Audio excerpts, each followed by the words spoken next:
Recording studio जीवा चौक मधुबनी।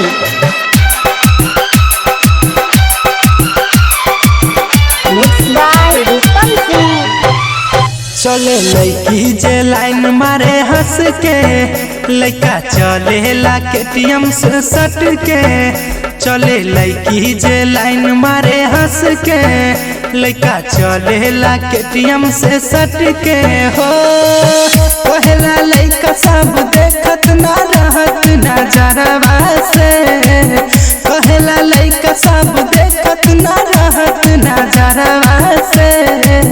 लागता हो जाई मार चलेला कमर लचका के, लगता हो जाई मार चलेला कमर लचका के, लगता हो जाई मार चलेला कमर लचका के, हो कमर लचका के। लगता हो जाई मार चलेला कमर लचका के, लचका के।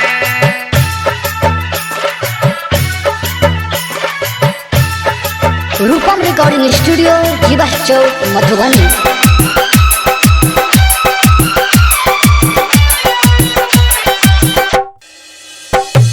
चलेला रास्ता में होइला डरवा, जाए के कॉलेज बाहू के लफड़ा।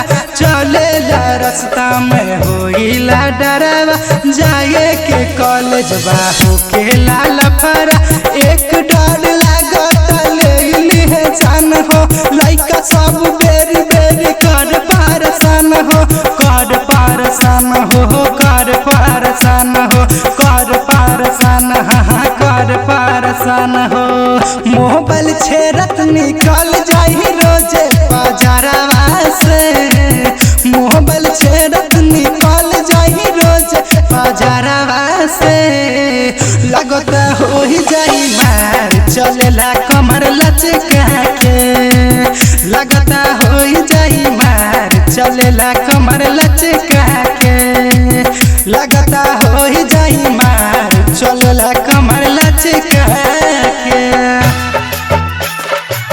लगता हो जाई मार चलेला कमर लचका के, लचका के।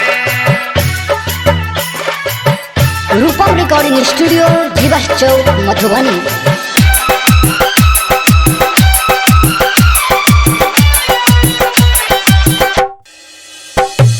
केटीएम चला के रोज कर छे रखानी, सब लइका कहेला है तू दीवानी। केटीएम चला के रोज कर छे रखानी, सब लइका कहेला है तू दीवानी। प्यार हमसे करेला सोनू बारनी कहो, ओ करे से जोड़ेला जिंदगी के मित हो, जिंदगी के मित हो, जिंदगी के मित हो, जिंदगी के मित हो, जिंदगी के मित हो।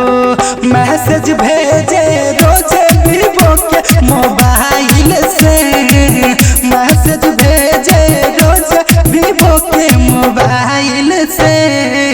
लगता हो जाई मार चलेला कमर लचका के, लगता हो जाई मार चलेला कमर लचका के, लगता हो जाई मार चलेला कमर लचका के।